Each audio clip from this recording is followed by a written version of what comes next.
徐伯钧独吞军饷，还拉老子的精锐去打硬仗，害得我裴家军损失了数千号男儿。老子的这些兵也都是爹生娘养的，他们死得，他的儿子就死不得吗？所以您就派刺客刺杀光耀，准备栽赃给革命军的头上，并以此激怒徐伯钧，让他和革命军决一死战，好让我们裴家军从前线撤回来，是吗？没错。徐伯钧那个老小子向来只顾自保，如果我不让他痛到骨子里，他怎么可能去跟革命军打硬仗？可光耀是我最好的朋友。儿子，官场上没有朋友，明白吗？徐光耀是徐伯钧的儿子，父债子还，这是天理。父债子还，真是枉费光耀一片好心，查到咱们头上来了，还瞒着他的父帅，一切都是为了化干戈为玉帛，以免再生事端。傻小子，你以为徐光耀真的能瞒过徐伯钧那条老狐狸吗？啊，不可能！你姓裴，他姓徐，你们一出生就绑在了各自的战车上。爹，我们就不能不争吗？不能，要么争，要么死，这是老子的命，也是你的命。我不认命。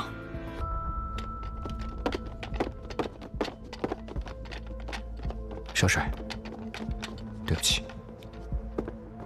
爹，你要干什么？儿子，你是打算回上海去当徐伯钧的人质吗？光耀他不会食言的。利益当前，岂能轻信他人呢？我答应了，要送一个朋友回上海。是谭玄龄的妹妹吧？啊！我已经派人把她接回了督军府。爹，谭小姐与此事无关，您不要牵扯无辜。放心，我一定会好好款待她的。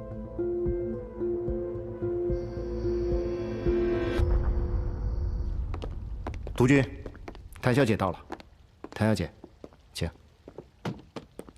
谭小姐，幕府的舞会上我见过你。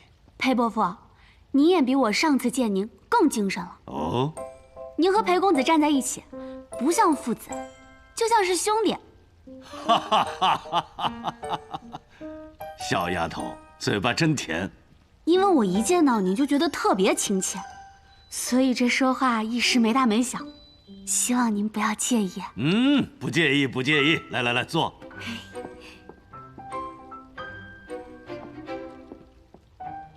我还是跟裴公子站一起吧，毕竟都是小辈，哪敢在德高望重的您面前造次？你这个小丫头还挺懂规矩的。物以类聚嘛，不懂规矩，不懂事儿，怎么跟裴公子做朋友啊？好，性子爽快，不扭捏，对老子的脾气。哎，谭司令最近可好啊？不太好，我哥和穆小姐传出绯闻，得罪了徐督军，被徐督军监视起来了。哦，所有人都以为我哥现在春风得意，马上就要成为穆家的乘龙快婿了，但其实他现在就跟火烤一样，走错一步，都有可能换来灭顶之灾。这么说来，谭司令最近的日子不太好过哟。我哥他就是一死心眼儿，非得在督军府的眼皮子底下卑微的讨生活，他还拿督军府看着他那一套看着我。这还好我机灵，跑到北京来了。哈哈哈哈哈！你这个小丫头倒是不犯怵啊。跟伯父说说，跑北京来干什么？我想追您儿子。谭小姐，我这个儿子呀，性子可冷得很，多少世家千金追他都碰了壁。你一个马匪窝里出生的野丫头，也想追他，我都替你犯愁。我知道我是马匪窝里出来的，门第低，可是这穆桂英也是土匪窝里出来的呀。照样和杨宗保传出了一段佳话。我哥怎么着也算是上海司令，您好歹给我一次机会呗。穆桂英能挂帅出征，你能干什么呀？我呀，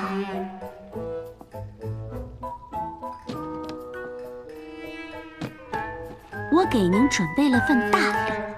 哦。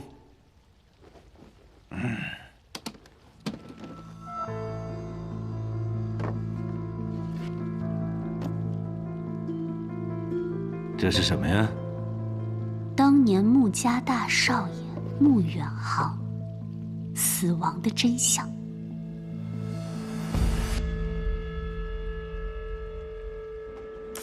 你怎么可以让四小姐去做这么危险的事情？哎，她精明得很，这种瞒天过海、暗度陈仓的事儿，她习惯了。哎，话说回来，我的那个奖励是不是应该兑现了？什么奖励啊？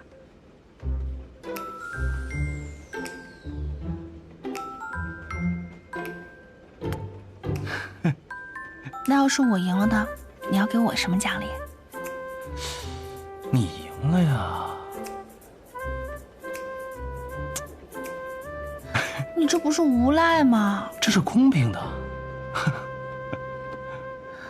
不过话说回来，之前盯四小姐那么紧，她去找裴少君，你死活不准。现在她要去北京，你倒是准了。那徐伯钧盯我盯得那么紧，我有什么办法？那如果是你，有办法吗？亏得四小姐愿意帮你的忙。她，她巴不得去北京去见裴少君。真是亲兄妹都爱折腾。我们不是爱折腾，我是他唯一的哥哥。如果我把他养在深闺之中，不让他经历任何的风雨，那他根本不可能知道这世道人心。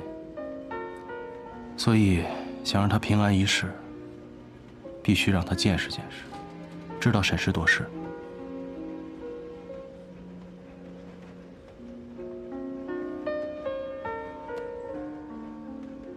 你是个好哥哥。真是我的好老婆，都知道心疼小姑子了。谁要嫁给你了？哎，不是，那亲都亲了，报纸也上了，你要是不同意，可没人要你了，啊？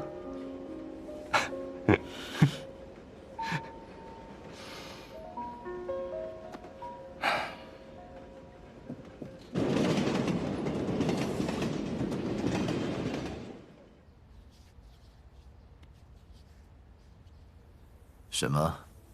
怎么什么东西都没搜到啊？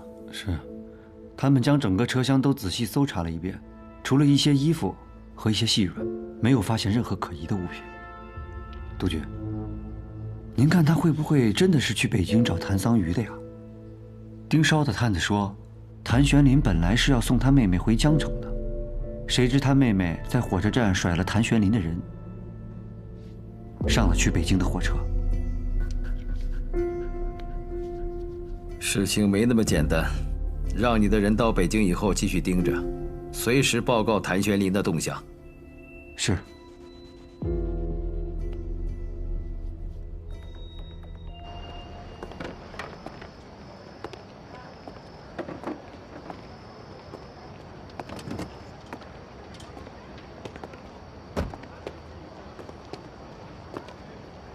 你怎么又来了？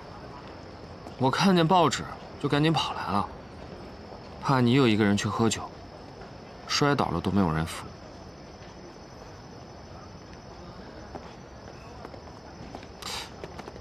哎，疼。你怎么了？没事，那天受了点小伤。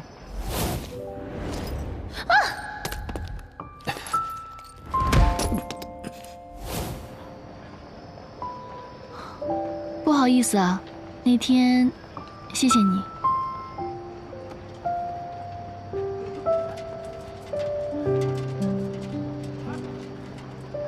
那你准备怎么答谢我？要不咱俩去吃顿饭，伤也能好得快一些。又胡说。那你答谢我总该有点诚意吧？不能光嘴上说说吧？啊？好吧，没问题。晚上我请你吃西餐。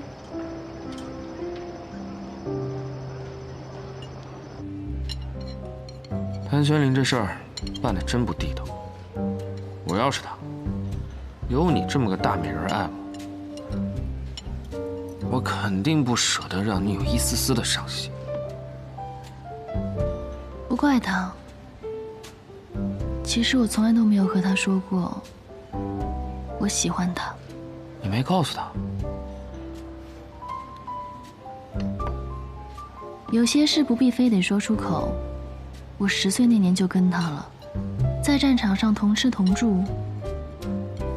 他要是对我存了半点心思，我早就是他的人了。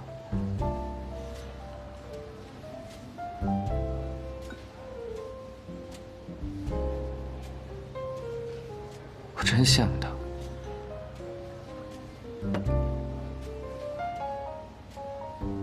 其实我早就看出来，他对我没那个意思。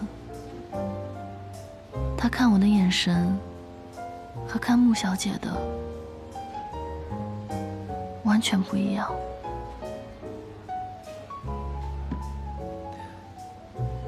那你看我看你的眼神，是不是和谭玄龄看穆小姐的眼神一样呢？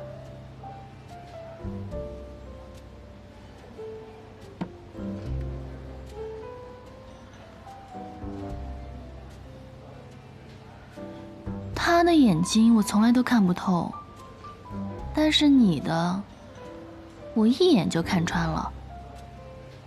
看穿什么？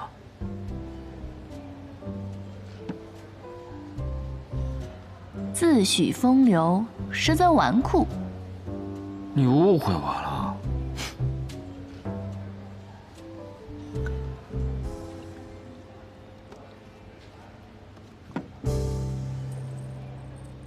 你看看这个，你见过哪个纨绔子弟戴的是这种土作坊打的银坠子？这是我娘的衣物。我娘戏子出身，是我爹收的偏房。打小起，我就和我娘住在督军府后面的院子里。只要我去前院，就会被正房的兄弟们打，他们还口口声声叫我小戏子。也正是因为这个，13岁我就去了保定军校，为的就是离开这个冰冷的家，和那些折辱我的人。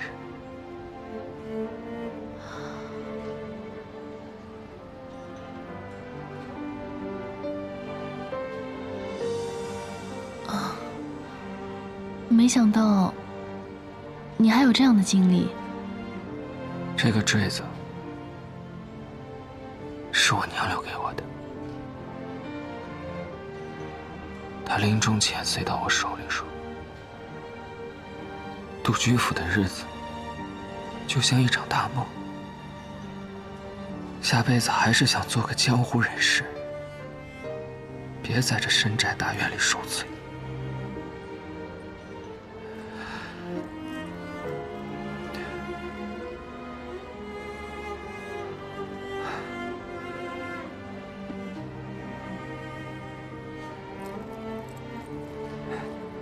不说这些陈年旧事了，省得你更心烦。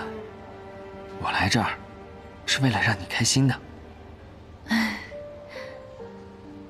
原来你不是没心没肺呀，你只是把什么都藏心里了。生活已经很艰难了，没心没肺一点，日子还能好过些。来，敬没心没肺的日子。好。敬没心没肺的我们。你刚刚说是敬没心没肺的是什么？我们啊。我们？你眼里终于有我了。你好烦啊！快喝。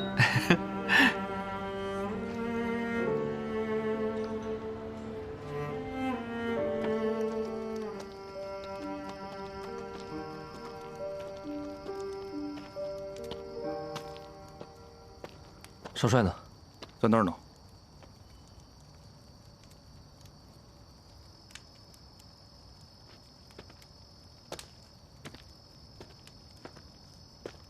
少帅，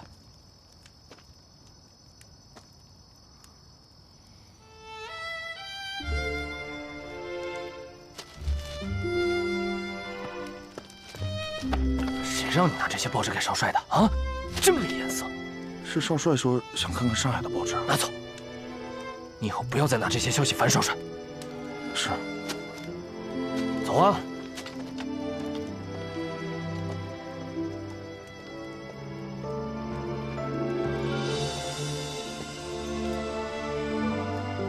少帅，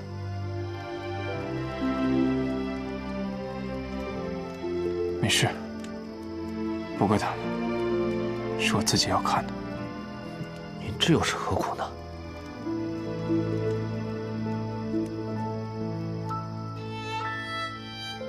只要知道他过得好，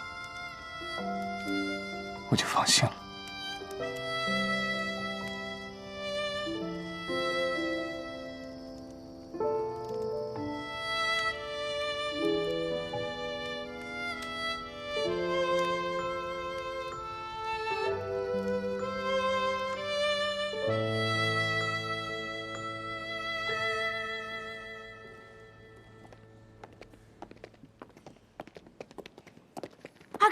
立正。裴督军，你能亲自前来迎接，谭某倍感荣幸。谭司令，如今已是名副其实的上海王，难得裴幕府千金北上来京，我裴某当然要尽到地主之谊了。督军，我此次前来呢，是为了带舍妹回去。这个丫头私自跑出去，给您添了不少麻烦。我这个当哥的，真的是羞愧万分。麻烦谈不上。谭小姐性格活泼、爽快，与我老裴很是投缘。我们俩现在已是忘年交了啊！谭司令、穆小姐，督军府内早已备下薄酒，专为二位接风洗尘，请。请。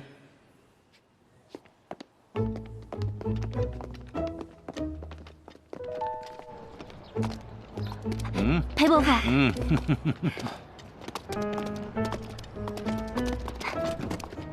请。你看这丫头，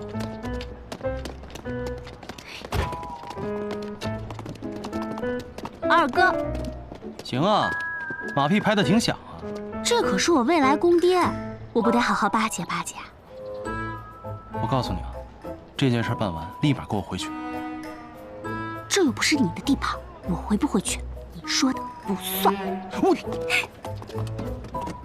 好了，去吧。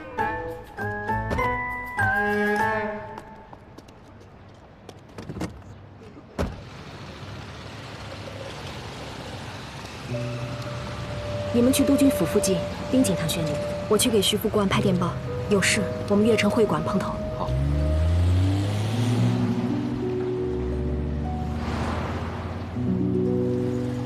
哎，小四，怎么没看见你那心心念念的裴少君啊？唉，你可别提了，他把裴督军给惹了，现在被关了禁闭。他都被他爹关禁闭了，你倒是在裴军面前混得风生水起，厉害啊！那可不，你还不了解你妹妹吗？这个世界上，只要是我想讨好的人，一个都跑不了。年纪不大，本事不小啊。二哥，那我可没您老奸巨猾，连上海第一千金都能骗到手，厉害！嫂子，回去收拾。我告诉你，二哥，我现在可是有嫂子的人了，你要是再敢打我，我就让我嫂子收拾你。嫂子，我二哥怎么把你骗到手的？你不该问的别问啊。这个裴勋亲自去火车站接的谭玄林。对的，我们的人亲眼看到的，裴勋带着谭桑榆去接了谭玄林。哦，而且我们的人还打探到，他的妹妹前天住进了裴家，听说这小妮子现在追裴少君追得很紧。这个谭玄林刚拿下了穆婉清，就让自己的妹妹去贴裴少君，他是想跟裴家攀亲，想让自己上海王的位子坐得更稳。倒也是有这种可能。就这么一路大张旗鼓的去北京，只为了攀亲，这也不对。裴巡是代将门，不是他马匪谭家能攀得起的。你派人给我盯紧了谭玄林，看他到底想干什么。是。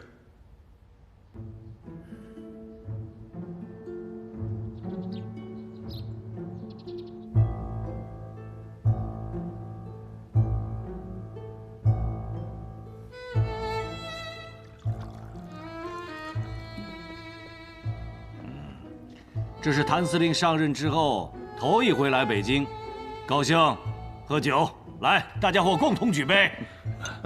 裴督军盛情，谭某却之不恭了。请。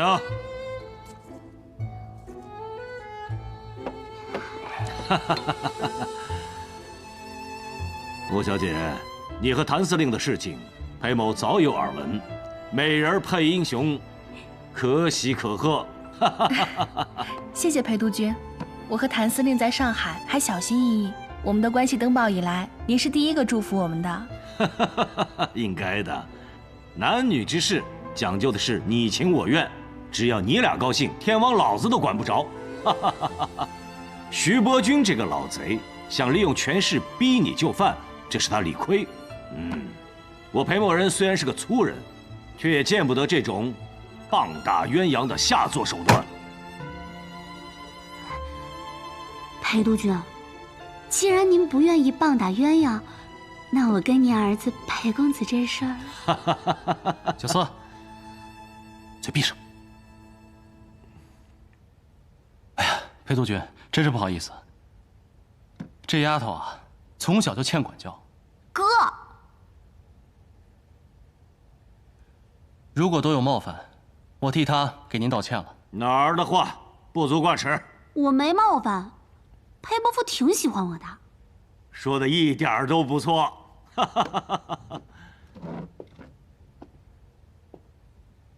我很喜欢她，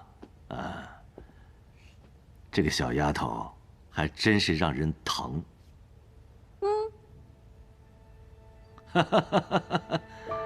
这千里迢迢的到北京来看我，还特意给我带来了一份见面礼。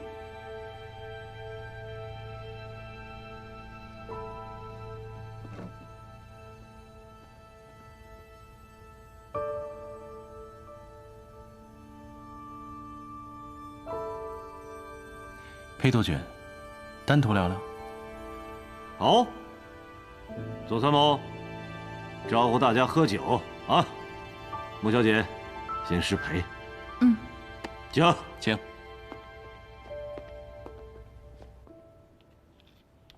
谭司令，你因为穆小姐得罪了徐伯钧，如今朝不保夕，是不是担心自己已经没有了退路了？督军，这没有退路的，又何止谭某一人？你想让我重审10年前穆远航遇刺一案，扳倒徐伯钧？徐光耀已经查到了庆功宴刺客的事。您和徐伯钧表面上一团和气，可实际又能维持多久呢？与其被动防守，不如主动出击。所谓先下手为强嘛。你想借我裴某的手，去除掉自己身上的威胁？这徐伯钧，不也是您最大的威胁吗？此事也并非不可为，我也早有对付徐伯钧的打算。不过，如果我真扳倒了徐伯钧，那徐家的一切要尽归我裴家军所有，包括越城督军府所管辖之内的上海。您要知道，这最重要的物证胶片是我找到的，您不记我的功劳也就罢了，再惦记上海就不太合适了吧？谭司令，物证现在我裴某人手里，你有什么资格跟我谈条件？没错，但是这人证物证俱全，才有翻案的胜算嘛。是，这物证是在您手里，可这人证在我手里呢。你还有人证？罗督军当年的副官闵大成还没死，就是他替徐伯钧遮掩了真相。哦，那仁政在哪里？北京。当然，只要裴督军答应我谭某一个小小的条件，只要您亲自发一份委任状，明确将上海交由我全权节制，这仁政啊，我双手奉上。仁政既然在北京，那就好办了。你不说，我自然也搜得到。我当然相信裴督军的能力，但是您能搜到，也带不走啊。笑话，在北京城就没有我裴某人带不走的人。谭司令，你太自不量力了。那卷胶卷只能证明徐伯钧炸码头的时间提前了，却不能证明是他炸死了穆远航。一旦证据不足，您即便有能力操纵审判厅，给徐伯钧定罪，但是也不能服众啊。我怕他会反咬您一口。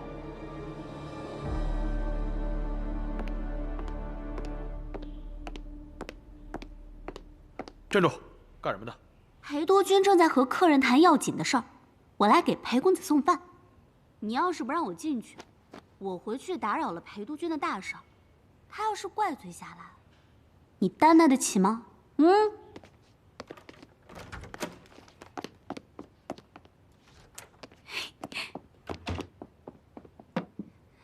裴公子，这是我专门为你做的，可香了，你尝尝。我不饿。我们都酒过3巡了，你被关了1天禁闭，怎么可能不饿？你别跟我客气，这些都是我亲手做的。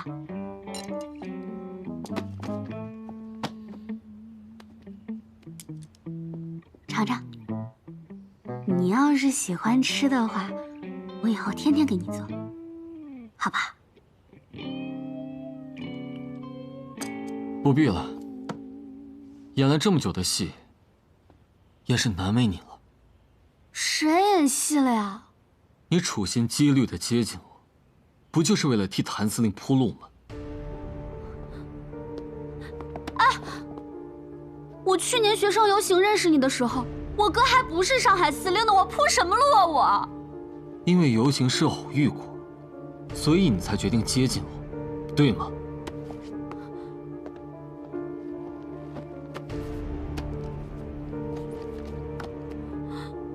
你误会我了，我对你都是真心的。我要看书了，请你离开。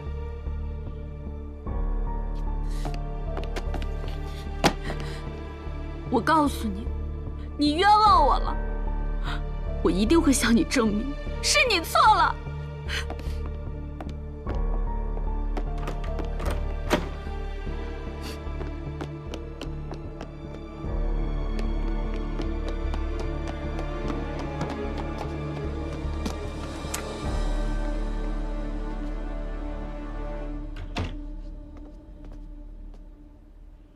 原谅我，但你是自由的，你不该留在这里。所以，我这个忍政至关重要。只要您放弃上海，就有十足的胜算。这笔买卖，不亏吧？谭司令，你知不知道跟我讨价还价是什么后果啊？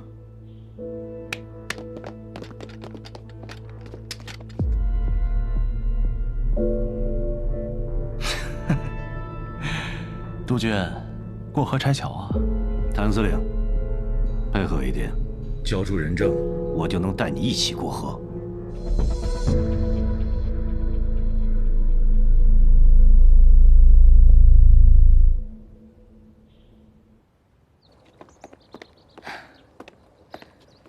怎么了？一脸不高兴的。那个榆木疙瘩，回回都是我热脸贴冷屁股，真不知道我上辈子欠了他什么。那要不和我回上海？那不行。我这个人吧，我最讲信誉了。上辈子欠的，那这辈子一定要还，不能来找。你这嘴上说是榆木疙瘩，心里还是舍不得啊。嫂子，你能不能求求我哥，让我留下吧，好吗？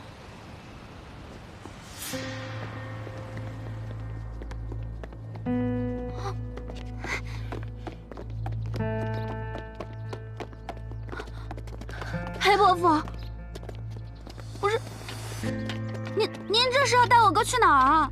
裴杜鹃，有事好商量吗？何必动枪啊？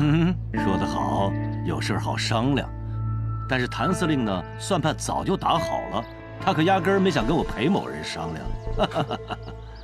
裴伯父，我哥他这个人就是嘴贱，如果他说什么您不高兴，您生气了，我替他给您赔个不是，成吗？你说什么呢？你给我闭嘴！谭小姐、穆小姐，请二位移步。我们裴府从来没有对女人动手的习惯。走。你给我起开！你们今天谁也别想带我哥走。我是女人，你们谁敢动我？好了，小四，我是跟裴督军去办正事儿的，放心吧，没事。有正事儿聊，这么多人带枪，这不是价钱没谈拢吗？他们想强卖，是不是？好了，小四，你哥办的是正事儿，别添乱。带走，正事，带走。放心，很快回来。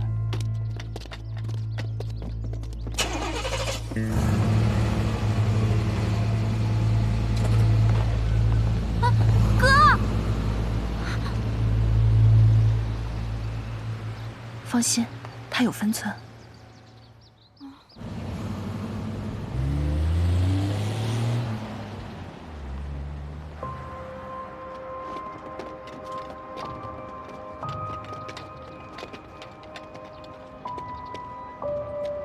谭司令，你该不会是把人藏在这儿了吧？督军，为确保万无一失，让您见笑了。没想到你和领事馆还有关系，关系谈不上，朋友多罢了。你不是在蒙我吧？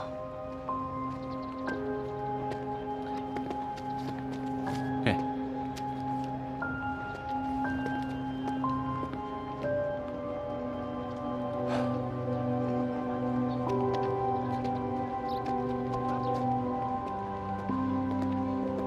，1号，谭司令来了。廖翻译，谭司令，你的朋友已经安顿下了，一切都好。麻烦廖翻译了。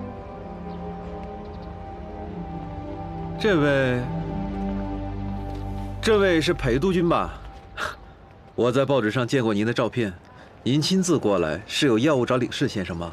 我去帮你通报一声吧。不必了，我来是陪谭司令看望朋友。是，谭司令的朋友已经安顿好了，这里很安全，请你们放心。廖翻译，是。你是怎么跟谭司令认识的？我跟谭司令啊是领事先生介绍的。这领事先生之前当过战地记者，谭司令救过他的命，所以谭司令交代给我们的事情，我们可不敢怠慢呢。你的人缘还真不错啊！嗨，什么人缘啊？这腰杆子不硬，不敢得罪别人，多个朋友多条路嘛。说得好。好，我希望这次之后我们也能成为朋友。督军，能得到您的垂青，我求之不得。廖翻译，不打扰了，告辞。裴督军慢走，请。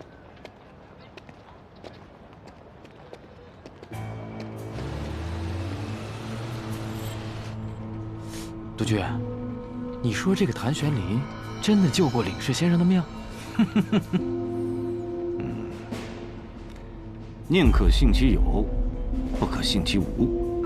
我们要对付的是徐伯钧，不必得罪洋人。谭玄龄想要委任状，给他便是。革命军眼看就要过长江了，我看他这个上海王，也是朝不保夕。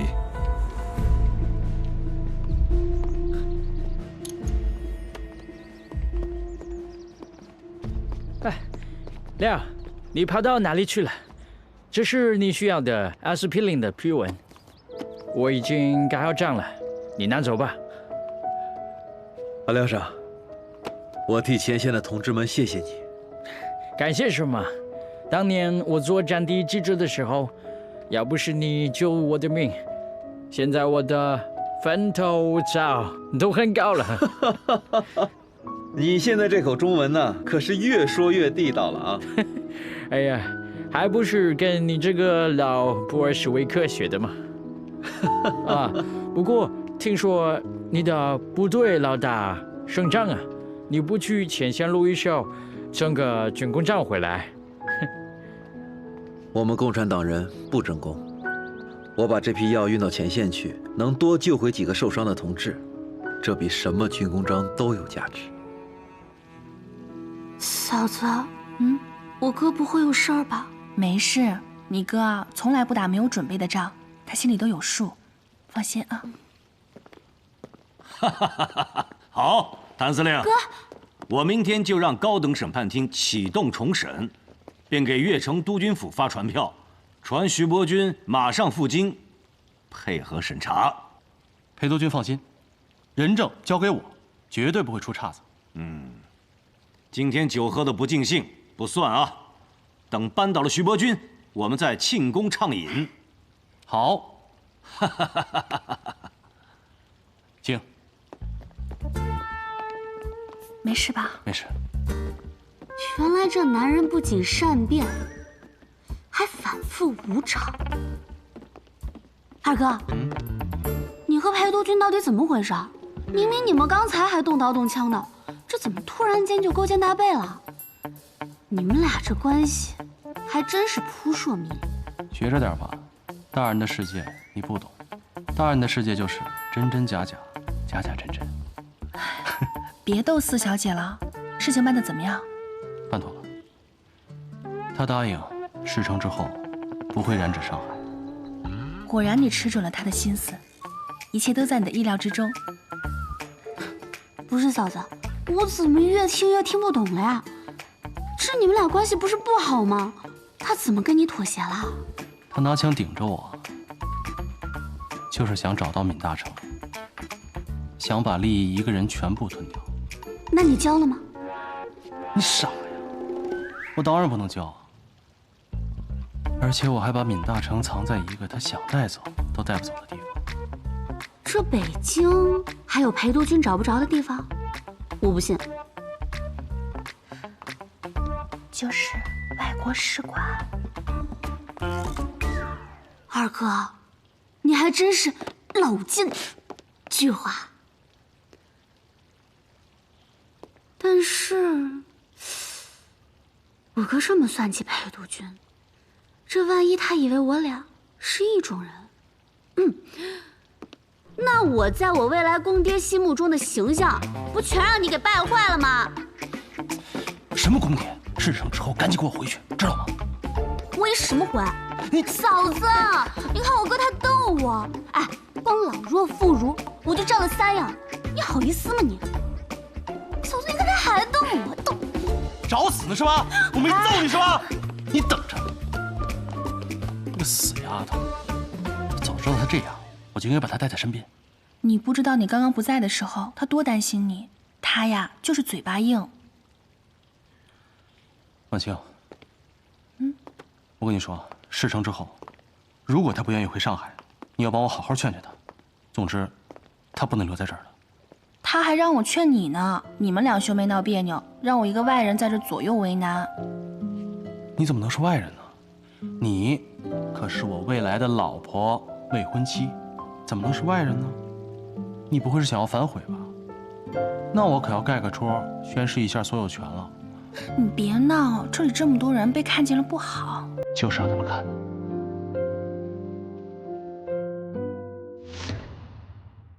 哎。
走安静。